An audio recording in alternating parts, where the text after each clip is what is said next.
Kokonoe Toru, just an ordinary magic student, or at least that's what he wanted to be. However, for whatever reason, powerful girls continue to flock to him one way or another, but underneath that reputation is a total disaster. Our story begins on the beginning of another scholar year in Koiryu Academy, where the loser for today's story, Kokonoe Toru, took notice of a certain Sigtuna Julie staring at the sky, before getting startled by a new student, Nagakura Imari, who decided to tag along and become friends with Kokonoe in their journey to discover this utopian high school, where they don't have to pay for any fees of any kind, something we couldn't relate to. By the time these two new classmates reached the school building itself, Imari remembered to introduce herself, with Kokonoe following suit before heading to where the opening ceremony will take place. It was there where the opening ceremony speech was delivered by your dream goth girl, Tsukumo Sakuya, who happened to be the student council president. To everybody's surprise, Tsukumo's order for the day was getting every two partners in this school to fight each other, just to get the winners to stay and kick the losers outside.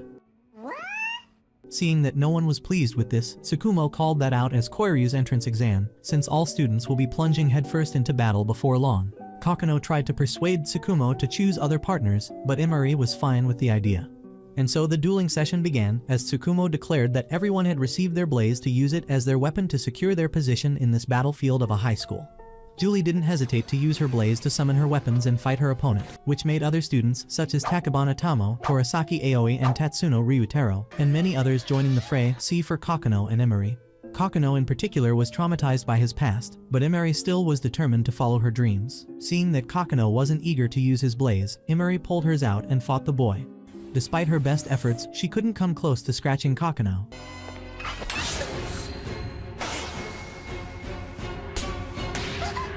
And nowhere close to getting him to use his blaze either. It only needed an unintentional attack from another student that Kokonoe used his own, which turned out to everyone's surprise to be a shield. Nevertheless, Imari got back to attacking him. This time, Kokonoe repelled her attack and punched her, just like Saitama, except he has hair. This victory came just in the nick of time. Tsukumo declared a few seconds later that the time limit is over, and that only victors are now allowed to step in. To Imari's surprise, no one was physically hurt despite the intensity of the fighting. However, Imari was also upset at Kokonoe for holding back, to which Kokonoe made it clear that he could have hurted her for real if he didn't hold back. Nevertheless, Imari didn't hold a personal grudge against him, as she congratulated Kokonoe and urged him to keep on doing his best to stay here, before parting ways with him, never to be seen again. Now that farewells had been made, the victors entered school. It was there that Kokonoe met with Torasaki, who had never expected to see him being another guinea pig for Sakuya Tsukumo, just like himself and all the other victors. In fact, Torasaki figured that the academy is being a huge research facility to test blaze on its students. Once they got in class, they were, just like the rest of their classmates, in awe of the presence of Julie, as if she was some sort of a diva in the eyes of these simps. If that wasn't enough, Julie turned out to know Kokonoe. For his part, Kokonoe was reluctant to talk to her initially, but when he did, Julie turned her back immediately, as if she wasn't staring at him since her arrival earlier.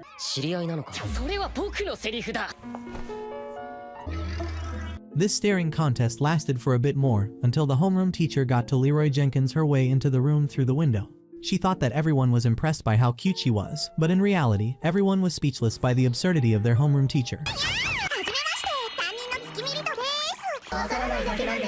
While Julie, on the other hand, kept on staring at Kokonoe, who was in turn staring at Professor Bunbun. After a lot of staring at the twin hills that this bunny woman has, everyone proceeded to introduce themselves, starting with Takabana, then Hataka, Torasaki all the way down to Kokonoe, who was immediately identified as that irregular. Julie introduced herself afterward, before getting back to her avoid-looking Kokonoe game once more. Aside from that, Professor Bunbun proceeded to tell everyone about how this school works, from how student ID can be used to the fact that each student here has up to 100,000 yen every month, before outright asking the boys in her class to feel free to donate her some money to help her with her modeling career. Absurdity aside, Bunbun taught everyone that the reason they're forming duos here is to get used to it before entering the Dorn Agency's peacekeeping corps once they graduate. As such, duos here will have to do everything together, literally. For that end, Bunbun declared that duos will have to be discussed and decided officially by the weekend, so until then, everyone will be organized in temporary duos. How will these temporary duos be made? Simple, it's through the same way as the opening ceremony. The person sitting next to you will be your partner. In other words, Kokonoe's partner in this case will be none other than the diva herself, Julie. Kokonoe argued against it, but Bunbun refused, as she reminded him that no one is allowed to reside with each duo. I hope that that's self-explanatory, because God forbid if I'll discuss any details. Needless to say, this made Kokonoe argue even more about not wanting to pair up with Julie, only to realize how futile his protests were. That night, Kokonoe tried to stay at Torasaki's room but found himself thrown out and lectured about becoming an alpha male. Left with no other options, Kokonoe began to contemplate speaking German the moment he entered his room. Once he grew a pair, Kokonoe entered the room and found no one at first, before Julie appeared behind him in what she believed was pajamas. After the god knows what round of panic Kokonoe went through, he reintroduced himself properly, only to realize that Julie didn't only remember who he is, but he also learned that she's from the land of IKEA and meatballs. Before he knew it, Kokonoe found Julie way too close to him, calling out his first name, expressing how interested she was in him as she further approached him, before attempting to punch him. It turned out that Julie took interest in his screening earlier during the rite, and now she wants to learn it. As she learned that this skill cannot be taught, Julie was already getting sleepy. Before she knew it, she fell asleep on Kokonoe's lap, who took her to bed. Seeing that he couldn't sleep, Kokonoe decided to make some apple tea, which woke the sleepy Julie up. As the two sat to pretend to be British, they began to look forward to each other's company. The next morning, Kokonoe was shocked at the sight of Julie sleeping next to him in bed. The day was merely starting for Kokonoe, however, as he still had to deal with the rumors of himself as an irregular. Nevertheless, Julie didn't care about any of that.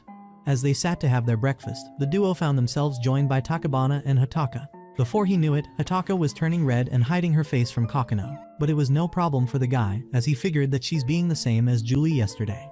In fact, Takabana and Hataka came in for they were worried about Kokonoe and Julie since they're living together. Julie tried to clear all doubts but only made things a lot worse with her wording, which made Kokonoe rush to explain that things are not what they seem to be, just like me getting caught cheating on my barber, which ended up going horribly wrong anyway.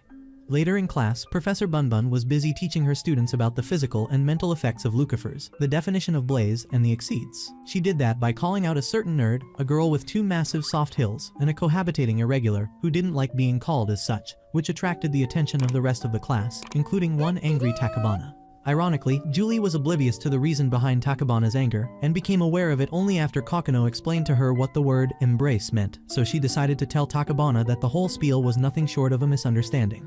Despite being relatively good at speaking Japanese, Kokonoe realized that Julie is awful at writing. While the guy was making some new discoveries of personal aspects of this IKEA girl's personality, Professor Bunbun kept on calling other students with fun names, such as Tatsuno Ruitaru being called as the Barbarian, for his peak alpha male physique, shocking the rest of the class for being able to understand his body gestures, before proceeding to mention that physical training is part of the student's curriculum. Bunbun also taught these offsprings about the rite of sublimation and other events related to school, which definitely needs students to be in top shape physically, because if they fail going up a single level all year, they'll be expelled. Horrified by such a prospect, the students decided to abide by the school code. Eventually at the school's dojo, Takanaba begged Kokonoe for forgiveness for the earlier misunderstanding in front of the entire class, to which it took him a while to convince her that he accepted her apology. Just as she was about to stand up after her extensive apology, Takabana slipped and fell over Kokonoe in the most unimaginable way.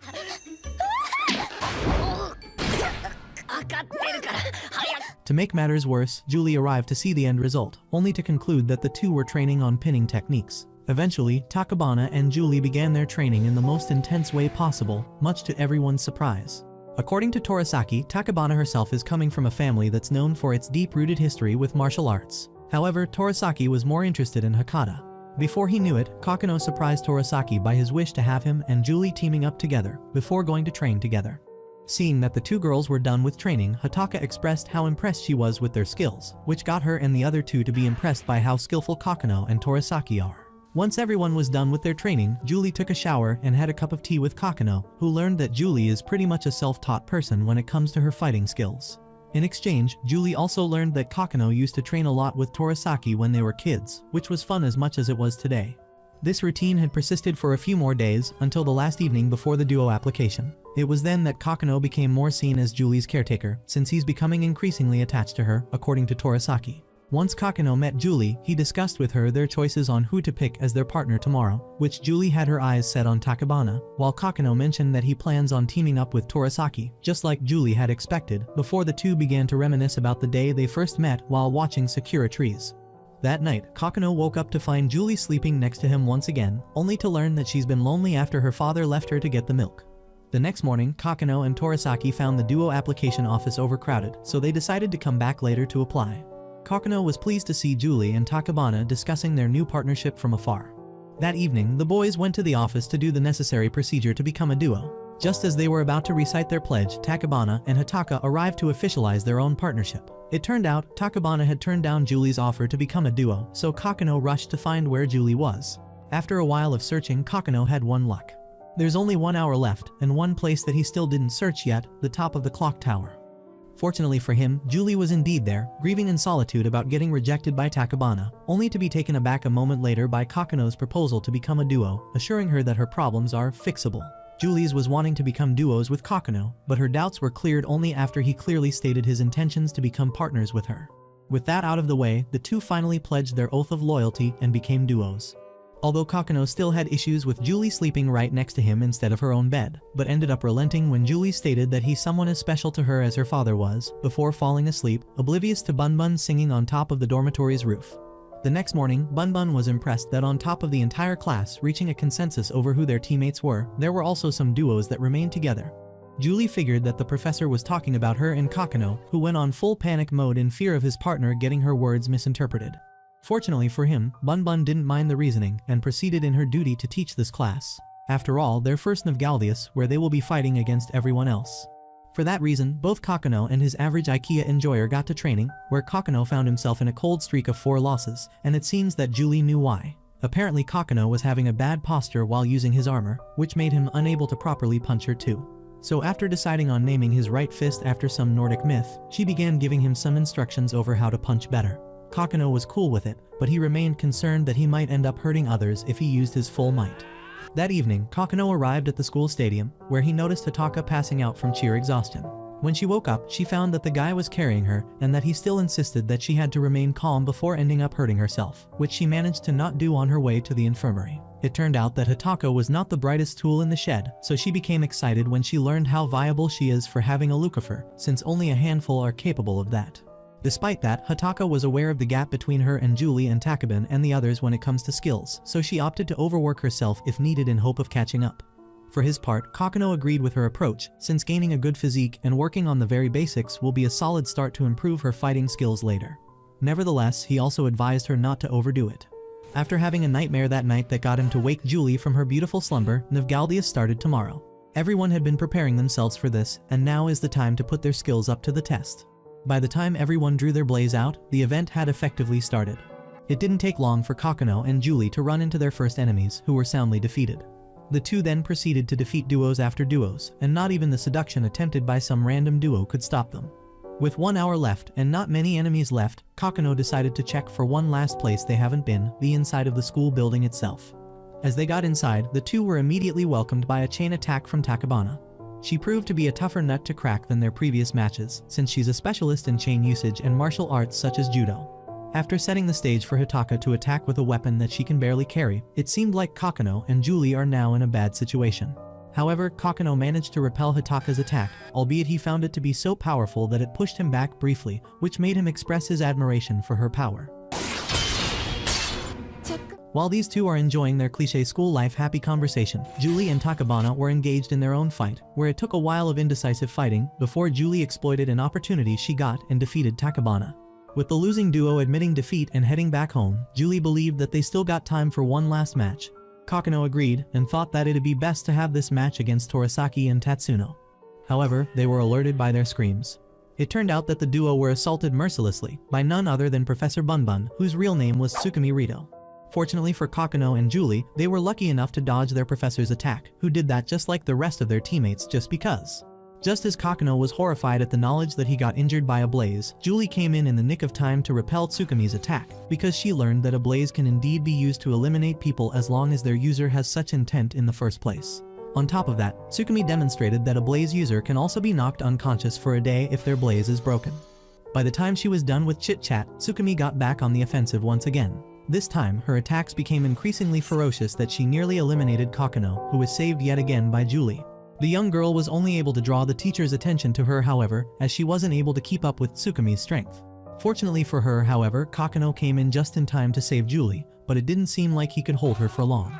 Once Tsukumi began to castigate Kokonoe for being a weakling, a flashback of something similar he heard from his older brother invigorated him into delivering a powerful blow to Tsukumi, which she dodged by the skin of her teeth.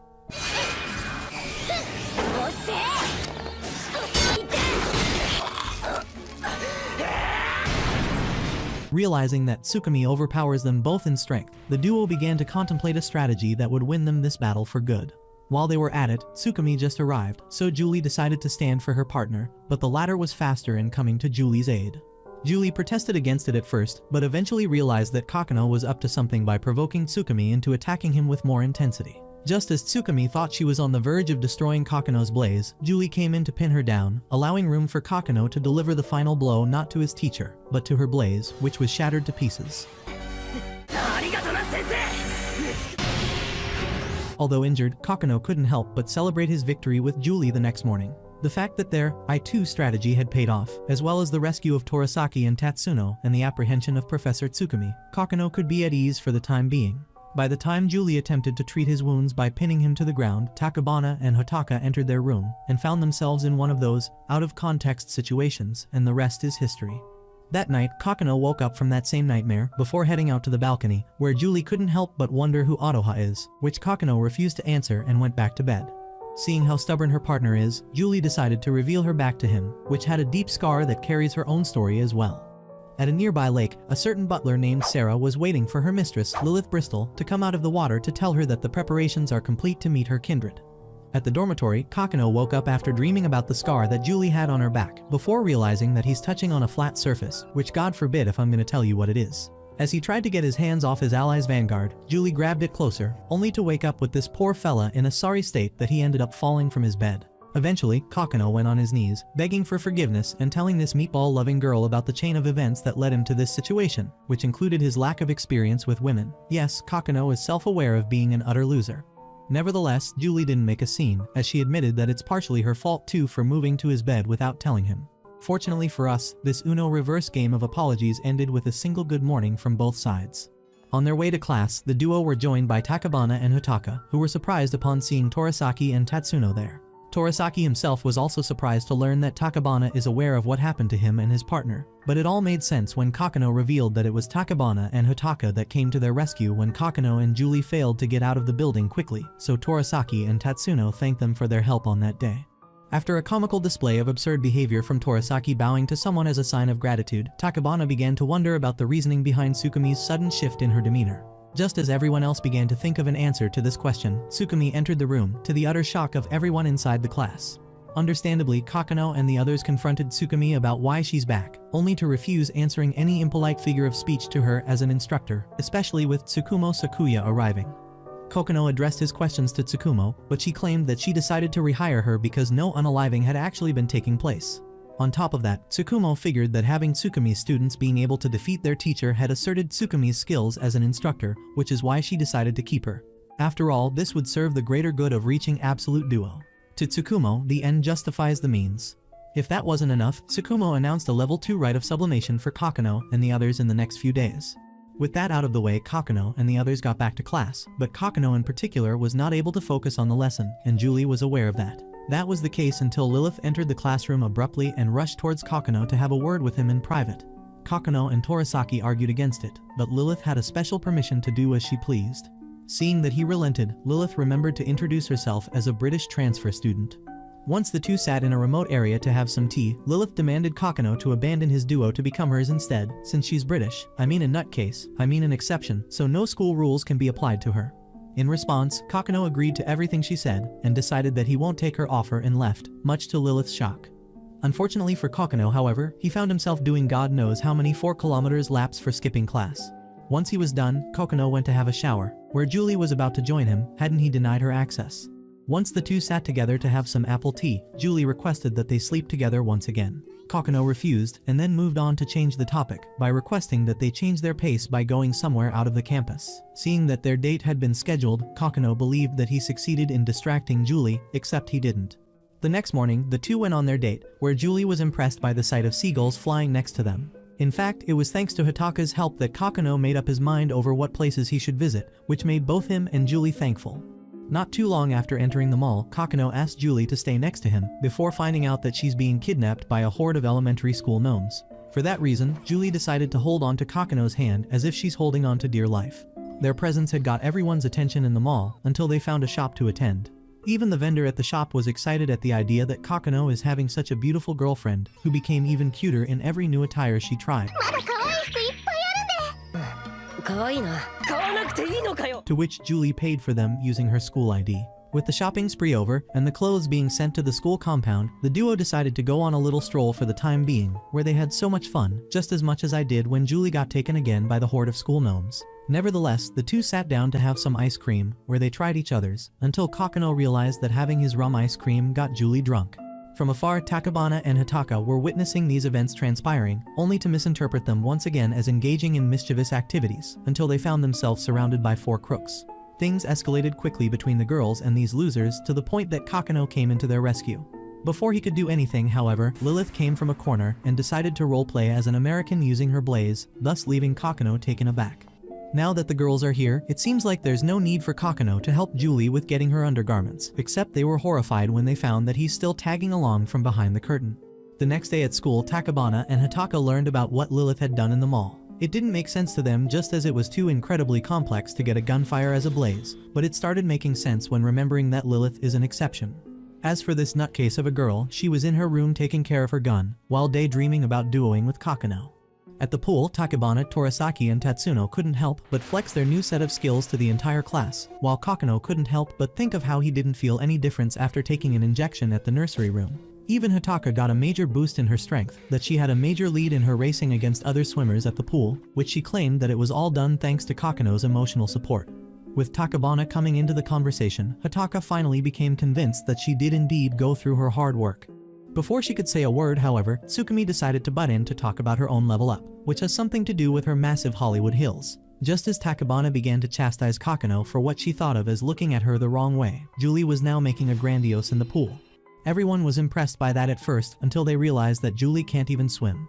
Despite how surprising that was, no one was willing to judge the girl for trying to swim for the first time, except for Hataka, who began to wish that she couldn't swim. Once they got out of the pool, Kokonoe excused himself from Julie's company for a moment, after taking notice of Lilith's presence. Although he absolutely hated her guts, Kokonoe was still wondering about the reason this tea-loving British girl is skipping classes, to which he learned that she did already finish school long ago, and that she's now attending it to kill some time and to fulfill her obsession over him.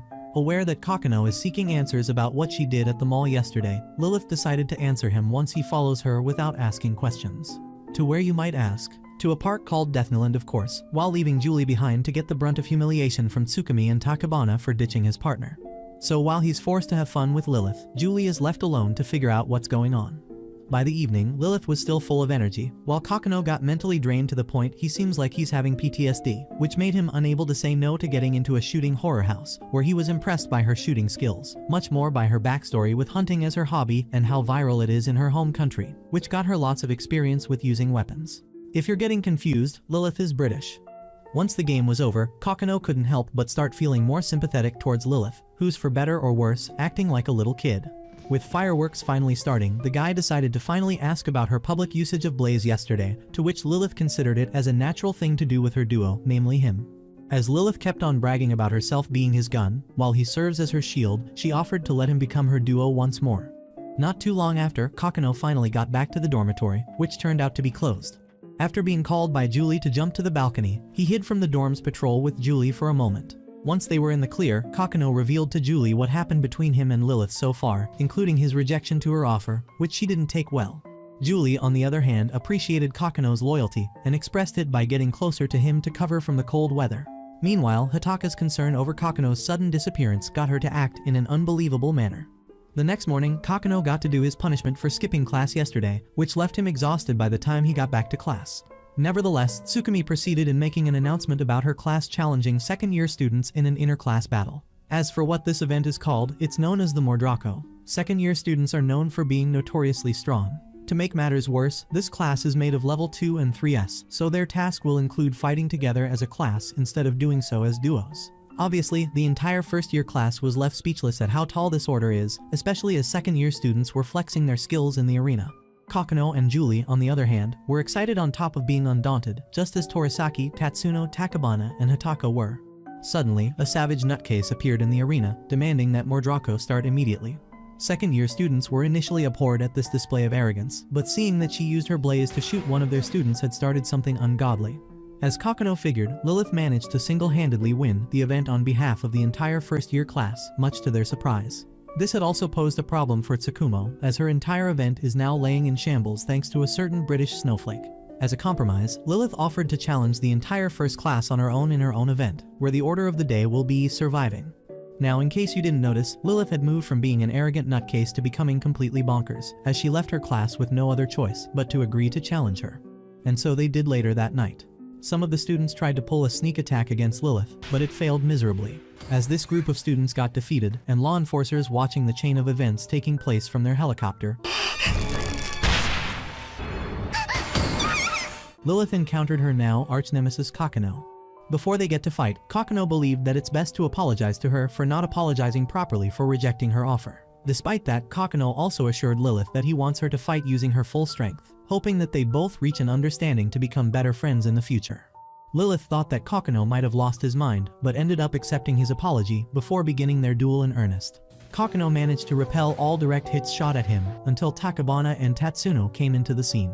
However, Julie's arrival into the scene was earlier than planned, and Lilith capitalized on that and moved on to her next objective.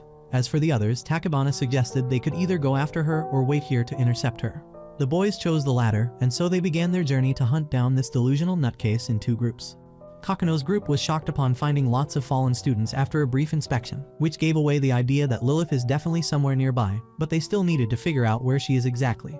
It didn't take them long to get their answer, in the form of Tatsuno being shot down. Kokonoe rushed immediately to deal with her, but Lilith tricked him to escape, promising to deal with him last. Julie wasn't amused by this, so she attacked Lilith, only to find herself getting distracted and eventually pacified. Lilith got upset when she saw Kokonoe rush to rescue his duo, so she shot her. And the damage could have been done hadn't Takabana arrived just in time to save Julie, thus giving Kokonoe the chance to go after Lilith. Once they're in the safe, it became clear that Takabana got shot in her endeavor to save Julie. The latter was sorry for being the reason her friend got attacked, but Takabana didn't mind, since that's what friends do. Takabana was also concerned about the reason why Julie is being overzealous, but the most pressing matter for now was taking down this cocky nutcase, to which after a brief discussion, everyone took their position, with Kokonoe being at the spotlight. To his surprise, Julie wanted to have a brief discussion with Kokonoe about what bothers her. As expected, Julie was worried that if Kokonoe acknowledges Lilith's strength after this event, he might be open to the idea of becoming duos with her, despite rejecting her twice before. In response, Kokonoe promised her that he always wanted to be by Julie's side, and that he'll always be by her side no matter what. This brief moment of serenity got interrupted instantly by Lilith, who learned that those who are still able to fight will fight to the last. The final clash of this event is now inevitable. Julie and Torasaki were able to attack in perfect sync to pin Lilith. Despite Julie's injury, she was still able to repel Lilith's attacks. Torasaki wasn't doing as well, which got Kokonoe to get involved to the point he got shot. Although not eliminated yet, Kokonoe seemed to have got Lilith where he wanted her to be, so after destroying the floor, Lilith seemed to be stuck in the open. Just as she seemed to be finally pinned though, Lilith managed to overpower Hataka, Torasaki, and Julie all at once.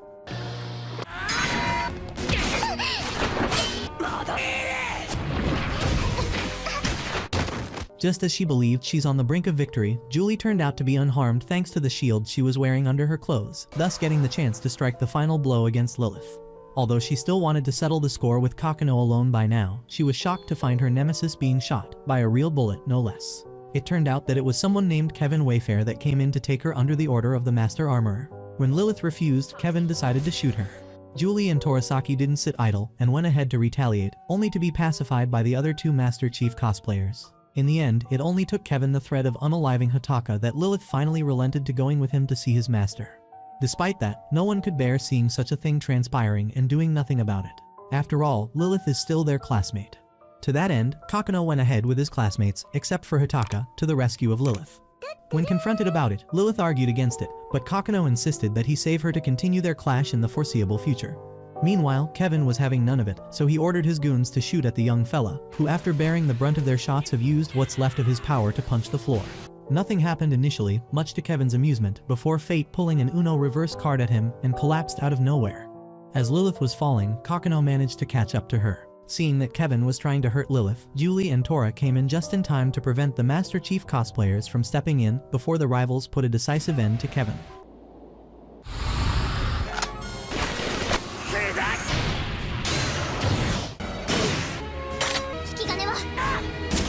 Despite the two of them being severely beaten up, they still agreed to clash with all their might, or rather what's left of their strength. In the aftermath of this fight, Kevin came out of the rubble just fine, telling his superiors about the failures he had, only to be told that he collected plenty of data about his target, even though he still has yet to collect more data about the person behind the Blaze Diabolica. When asked about the exceeds, however, Kevin couldn't help but be amused. The next morning, Julie and the others were checking on Kokonoe's condition, since he was badly injured after yesterday's fight, before getting joined by Lilith a while later. In fact, she came to thank him and everyone else for her rescue, as well as reminding him that she hopes to become friends now that they've clashed at full strength, which Kokonoe gracefully accepted. A few days later, Hataka was busy showering and thinking of how useless she was during that night's incident, when Takabana decided to join her. The latter couldn't bear seeing her duo being down, so she urged her to get back to being the cheerful Hataka that they love, which got her to have some funny ideas the moment she heard the term love. Later that day, Kokonoe was on a boat with Julie laying on his lap, as she was trying to recover from her seasickness during their summer camp. Nevertheless, Kokonoe was positive that this summer camp will be like no other.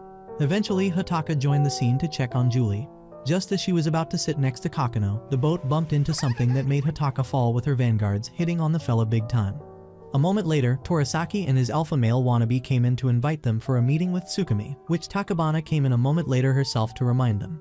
Once they got to the meeting, Tsukumi made a big announcement. Every student will have to jump down the boat and swim all the way to the isle, where they will have to get to their goal there. If they manage to level up, then they'll be saved for the last term right, but if they fail, the failures will end up dragging their duos along with them. Once she was done with this announcement, the entire class was thrown in the sea. Thanks to Julie, Kokonoe seemed to be lagging far behind.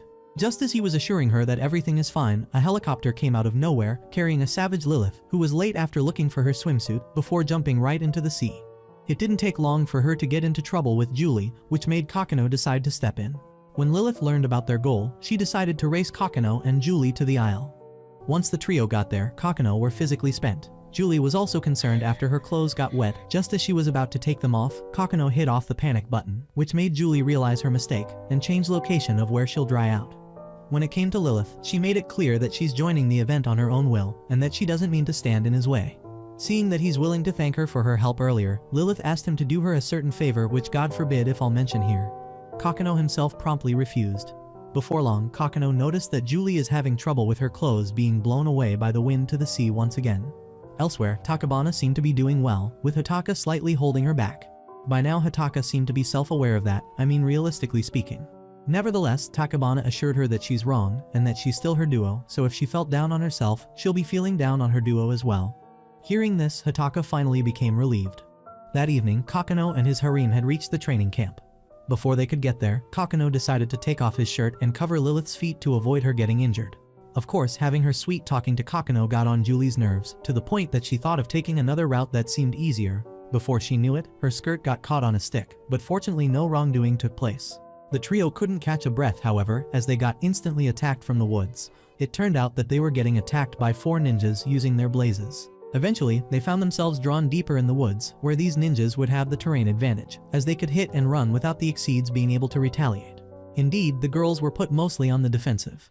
Despite that, Julie and Lilith's combined efforts got them the upper hand suddenly, by stripping the ninjas of their terrain advantage, thus leaving Lilith to deal the final blow.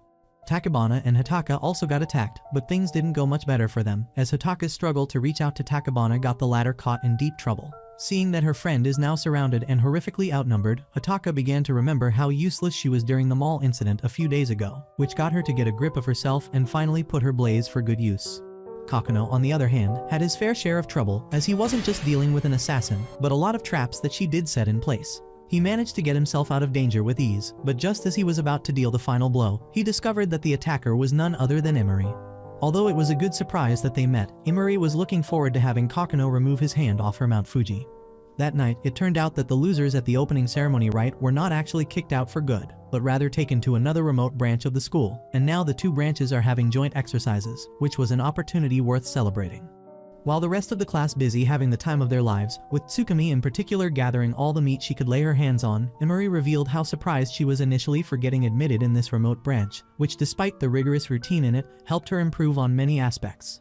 Before Kokonoe could say a word, Julie arrived to ask him for some meat, since all of it was over. Luckily for her, Kokonoe gave her a sausage, which she found tasty. Lilith joined the scene a moment later, with 2 large plates full of meat in her hands, asking Kokonoe to feed her.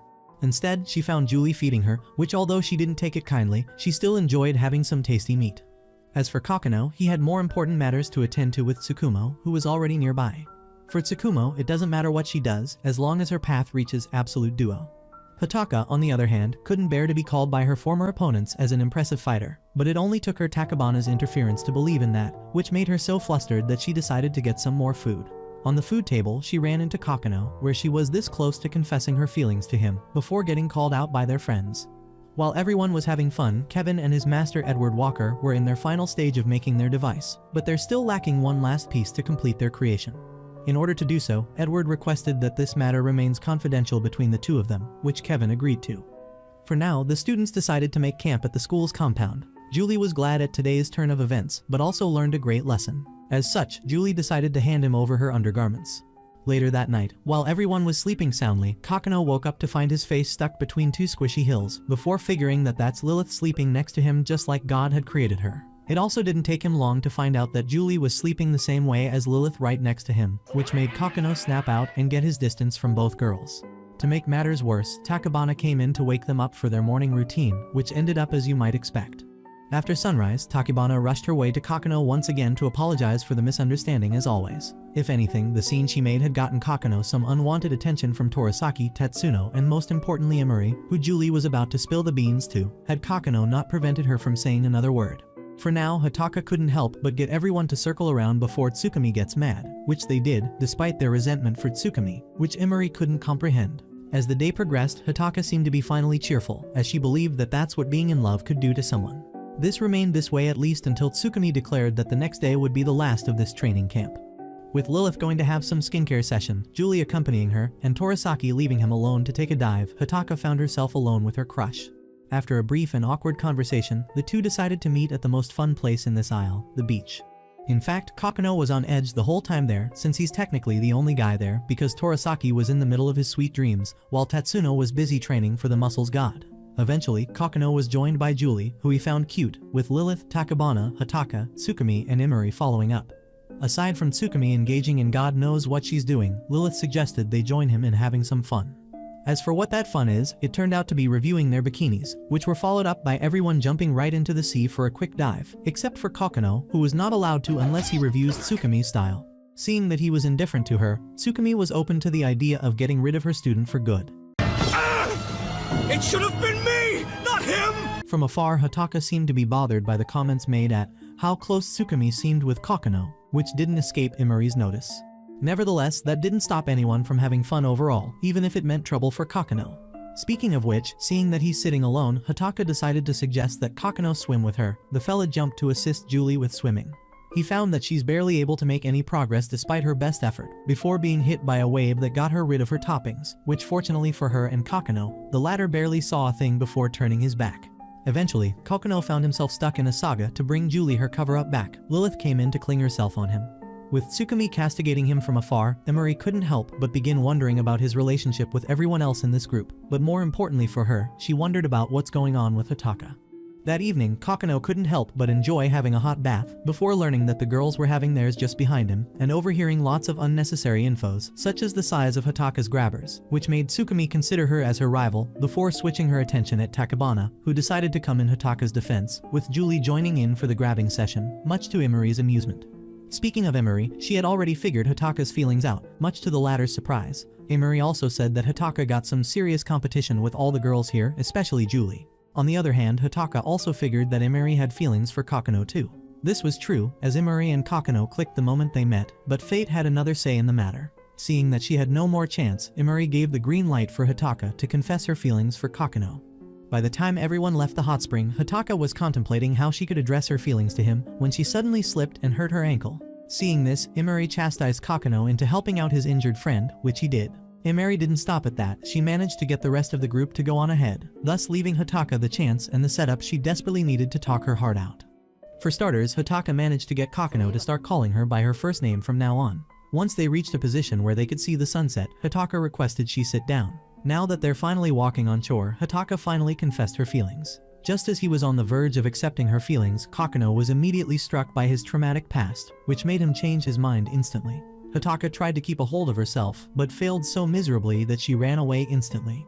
Elsewhere, Lilith was discussing the reason behind joining this school with Tsukumo, as well as her connection to the Blaze Diabolica, before concluding that a certain old man is definitely up to something by tonight, which is why Tsukumo came to this school branch in the first place, who had managed to make Kokono serve her bigger plan without him knowing.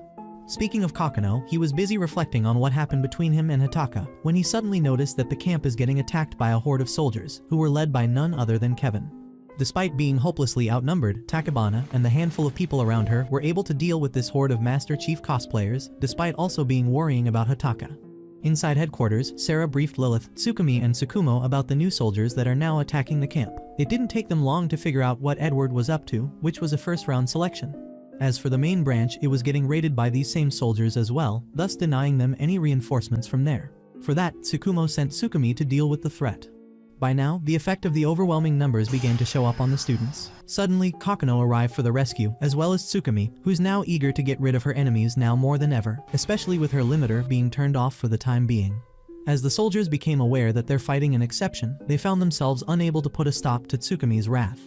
After Firefly flexing her strength to Kokono, Tsukumi went ahead to continue her witch hunt. Just as Julie suggested that she accompany Kokono to tend to their friends' wounds, Takebana arrived to see if Hitaka was with them or not. While these developments were taking place, Tsukumo was surprised to learn that the assault on the main branch had been brutally repelled by a single man. They couldn't get the chance to celebrate their victories on both branches, however, because Kevin had rushed inside headquarters to take Tsukumo with him. Lilith didn't sit idle as she stood in Kevin's way and pacified two of his comrades. Still, Kevin still had a few aces left up his sleeve. Noticing an explosion coming from the headmistress's room, Takebana ordered the rest of the team to check on Tsukumo and her companions, while she looked for Hitaka with Emery's help. Once Kokono got inside the mansion, he found Sarah tending to the injured Lilith, who was glad upon seeing Kokono, although shamed at the same time for allowing Tsukumo to accompany Kevin. Now Kokono and Julie had their priorities changed to rescue Tsukumo immediately. Meanwhile, Kevin was getting increasingly confident that he had his victory secured. However, he was surprised to see that Kokono and Julie had caught up to him. When asked about his reasoning to attack the school, Kevin refused to answer. To add insult to injury, he made it clear that now it's about to be dependent on Kokono's very existence in life, which he now wants to get rid of.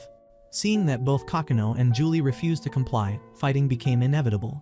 Although Kevin was able to repel all of the duo's attacks with ease, his arrogance blinded him briefly, so much so that Kokono managed to strike a devastating blow against him.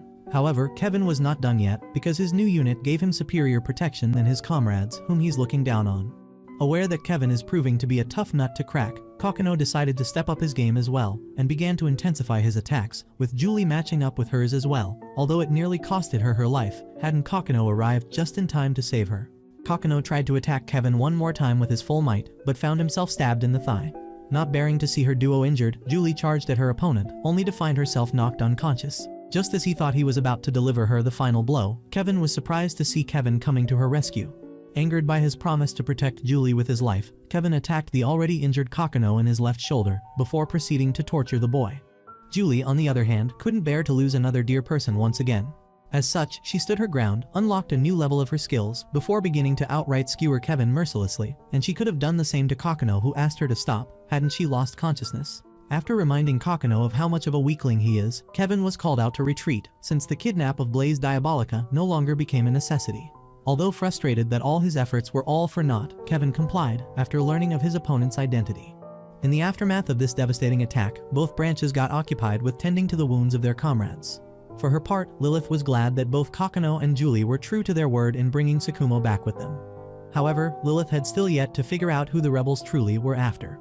Elsewhere, Julie revealed to her duo the backstory of her father, who despite being a hero, had lost a battle, and his life along with it. As for the murder of her father, he gave her the scar she has on her back. Since then, Julie began to seek strength, hoping to avenge her dad one day. Just as she was on the verge of tears, Kokono thanked her for saving his life earlier, thus strengthening his bond with Julie.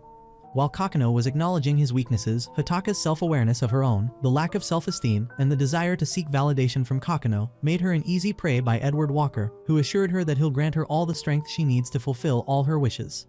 As Kokono and the others left the island the next day, the guy couldn't stop thinking of the reason behind Hitaka's sudden disappearance, as well as the guilt he felt for making Takebana concerned for losing her duo, who despite pleading to Tsukumi to stay to search for her, had to abide to heading back home. Once they reached the main branch, Kokono got to train with Takebana immediately, as he assured himself that everything will be just fine, with Emery's promises to take care of the search for Hitaka. Apparently Takabana was the most concerned with her duo's disappearance that she nearly strangled Kokono out of life altogether, hadn't Tsukumi stepped in for the rescue. Things didn't go well past training either for Takabana, as she still couldn't stop believing that Hataka isn't here, thus making the poor Takabana even more devastated. Things inside the classroom were not any better, as the students there couldn't stop talking about Hataka's disappearance. While Kokono was lost in thoughts, Lilith came in to cut his rail of thoughts, followed up by Julie, who couldn't stop making ironic thrusts at Lilith. Seeing that Takabana just entered the class, Lilith immediately went to force a reaction out of her, which despite her actions being inappropriate, but it seemed to be working not only for Takabana, but for Julie as well, who covered Kokono's eyes to not see such things transpiring. That night, Kokono had another nightmare about everything that's bothering him so far. Julie was alarmed by how disturbed her duo was, so she went ahead and hugged him to make him feel more at ease. The following day, Kokono was thanked by Tsukumo for coming to her rescue the other day. As such, she decided to reward him by allowing him to undergo the level 4 rite. Kokono was initially skeptical. Just as Tsukumo thought she convinced him to accept, Kokono began to worry about losing control of himself, so he refused once again. As a result, Tsukumo gave him the injection and left him the choice of taking it whenever he pleases, while reminding him that this world will never do things the way he wants. Lastly, Tsukuni briefed Kokono about an upcoming conference where the equipment master will be present. For his part, Kokono was left in so much doubt that it showed right in front of Julie, who was getting increasingly concerned over his mental state. The next morning, the school was left empty, as it was guarded by elite graduates instead. The students became aware of how important this conference is from the sheer presence of guards in the academy's compound, which included level 3 students as well. While most of the guards were positive that nothing will happen, Lilith was of a different mind, especially after getting a personal invitation from Tsukumo to the conference. Before she knew it, Kokono and Julie came in to ask her an important question regarding Equipment Smith and the Rain Conference. Not wanting to turn her beloved Kokono down, she spilled the beans about Smith's true identity, who's a big shot in a certain military organization, as well as the head of the infamous military corps, more known as the Rebels. His ultimate goal from this conference is nothing more than absolute duo, which is something that Tsukumo is seeking. In simpler terms, absolute duo is a state beyond the limit of soul that a blaze wielder can reach, which is the very raison d'etre for this academy. Speaking of Tsukumo, she entered the conference room, where she found Aogi, Clovis, Yuyugo and Beatrix waiting for her, before being followed up by Edward Walker, much more known as Equipment Smith. After beginning the conference, Edward made the proposal that they all join in an alliance, which despite the other attendees accepting to join, Tsukumo rejected. After all, their paths were so different that they can never align, and so will the results be either way. As he was also reminded of his past losses to Tsukumo's grandfather, Edward couldn't help but get offended. Eager to prove Tsukumo wrong, Edward suggested they play a game, and no, it's none of the Jigsaw brutal games. Edward suggested he send his rebels to attack the academy, and whoever wipes out the other team first wins. Hearing this, Tsukumo agreed instantly. Meanwhile, Kokono was still having second thoughts about his pursuit for power, but Lilith argued against that, as she believed that you'll have to sacrifice some things if you want to gain certain other things, despite how sad that may be. Nevertheless, Kokono, being the brick wall that he is, being Kokono, insisted on refusing to admit that. Suddenly, everyone at the school compound was alerted to the aircraft's roars in the sky, before learning about the deal that was signed between Tsukumo and Edward. That evening, students stood face to face with Kevin and his Halo fanboys, when suddenly Hataka came into the scene and stood by Kevin's side. Takabana was relieved to see that her duo is alright, but Lilith could smell that something is not right about her for obvious reasons. Before long, Hataka switched from her school uniform to her new fighting custom, before declaring to Kokono that she's finally stronger, much to his horror. Eager to demonstrate her powers, Hataka brought up her blaze and attacked the guards that stood between her and her former classmates. Seeing this, Kokono was furious as he asked Kevin about what he did to his friend. With Hataka now charging head-on towards Kokono, the latter could do nothing but watch. He could have been a goner hadn't Julie come in just in time to save him. Seeing that Hataka is now threatening Julie for coming to Kokono's rescue, the rest of the team decided to join the fray on Kokono's side. It didn't take long for Takabana to figure out that Hataka's strength is coming from the rebels' equipment, and she was right on the money for that answer. Seeing the level of destruction that Hataka had caused, Edward began to feel emboldened in front of the other conference members, while continuously bragging that the fusion between an Exceed and a unit is the peak of human research so far. Not being able to see a jerk laying his hands on her beloved Hataka, Takabana tried to appeal to her to come back with her, only for the latter to respond by hitting Takabana before starting to insult her for being weak. The situation became even more dire when Exceeds began to notice that Takabana got severely injured from the attack. In contrast, Edward couldn't help but start squeezing the screws further on Tsukumo, hoping to get her to agree to strike an alliance with her. What he didn't expect, however, was for Tsukumo to reach a consensus of getting rid of Edward's insider in her academy, which turned Edward into a laughingstock in the eyes of the other attendees. On the other hand, Takabana was still in denial about Hataka being the one that asked for this, only for Hataka to reveal that Takabana knew nothing about her, as well as a certain idiot rejecting her. Not being able to hear another word from a certain blonde bigshot wannabe, Kokonoe summoned his blaze and went into the fray, only to find Hataka attacking him time and again, and she could have cut him down hadn't the rest of the team arrived just in time for long enough to rethink their entire plan. With everyone else being cast aside temporarily, Hataka went back to focusing on attacking Kokonoe with all her might. Seeing this, Kevin decided to pick some of his Halo fans to take down Tsukumo in person, while leaving Hataka to quote-unquote clean out the trash. Just as she was on the verge of taking down Kokonoe, Takabana finally snapped back into reality and halted Hataka from laying a finger on him. Instead, Takabana urged the others to hold Kevin down while she deals with Hataka herself. With everyone finally gone, Hataka began to get infuriated that Takabana is getting in her way. By the time Kokonoe and the others arrived at the conference building, they found a horde of rebels before them, which didn't take Torasaki and Lilith much effort to deal with, who left the important task of saving Tsukumo to Julie and Kokonoe. Once the latter two got in the building, they found Kevin waiting for them instead of going after Tsukumo. In fact, Kevin intentionally did that in hope of seeing the look of despair in Kokonoe's eyes. With the duo refusing to cave in for his demands, the fighting finally started. That night, the standoff between Hataka and Takabana continued.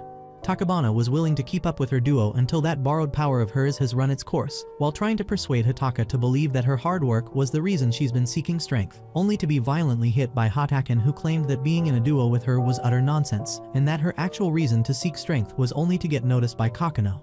Only then Takabana began to grasp the size of the problem. Just as Hataka began to head to where Kokonoe is, she noticed that Takabana was not done yet, as she insisted that Hataka does not need that much power even if Kokonoe had already turned her down, not because she's weak per se, but because she's strong the way she is.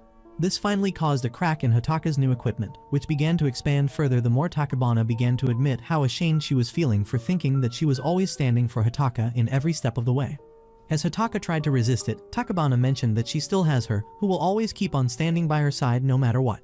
As Hataka began to react violently to these words, Takabana stood her ground and moved on ahead to slap her duo, thus destroying the core of this equipment for good, and bringing back her friend to her senses. I wish I could say the same about her clothes, but I digress.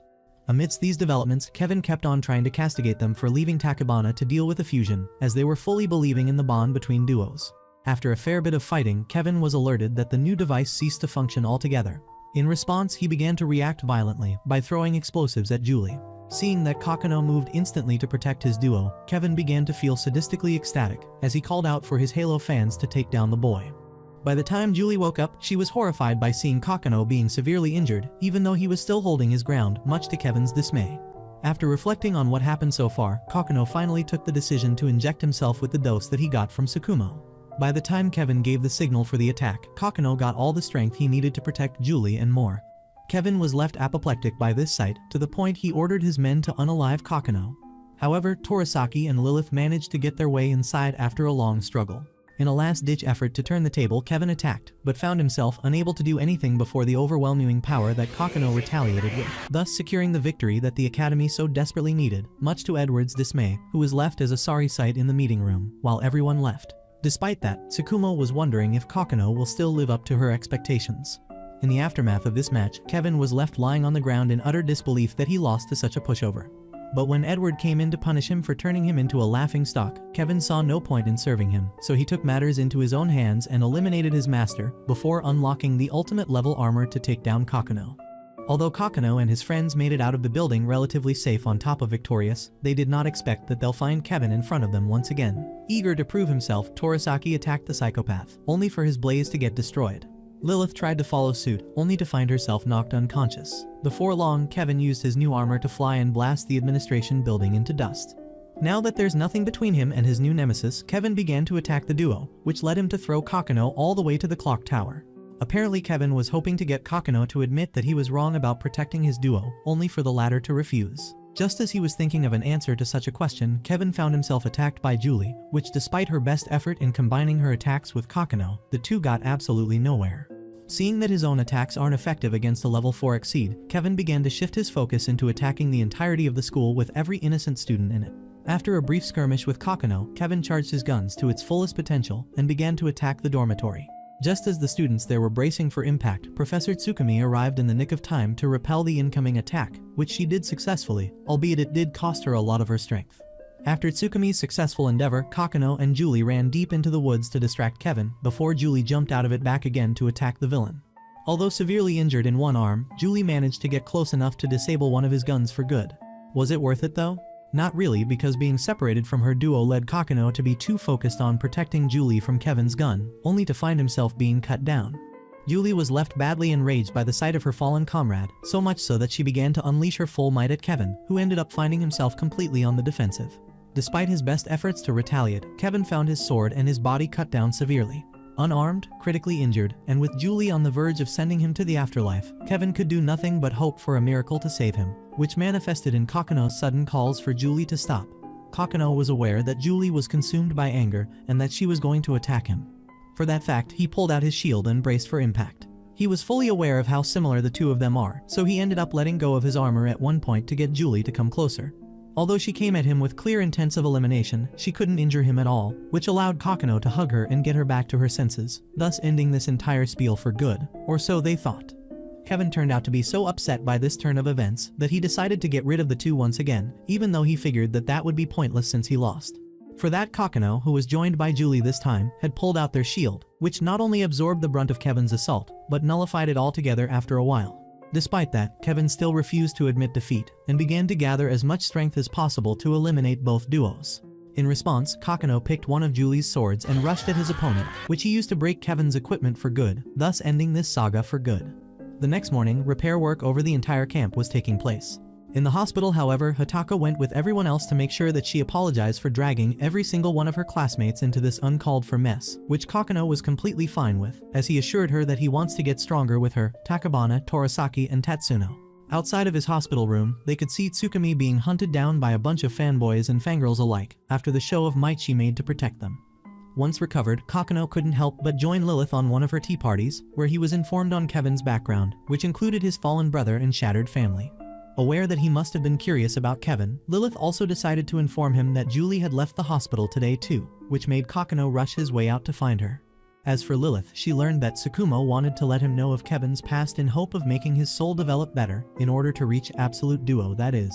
That evening, just as Kokono began to feel like he won't be able to find her, he remembered that there's one last place she could be at, the clock tower. Indeed, Julie was waiting for him there, where he further learned that the power that came out of Julie was not that of an Exceed, but they're called Awake. Julie was worried that Kokono might abandon her if he learned about that, but Kokono didn't hold a grudge. Instead, he apologized for failing to make her use that dark power of hers once again. With both sides finally admitting to their failures, they finally renewed their vow as a duo, and with that, the duo finally got back to living their normal life once again. That concludes the anime recap. As always, if you enjoyed, let me know down below and I'm out.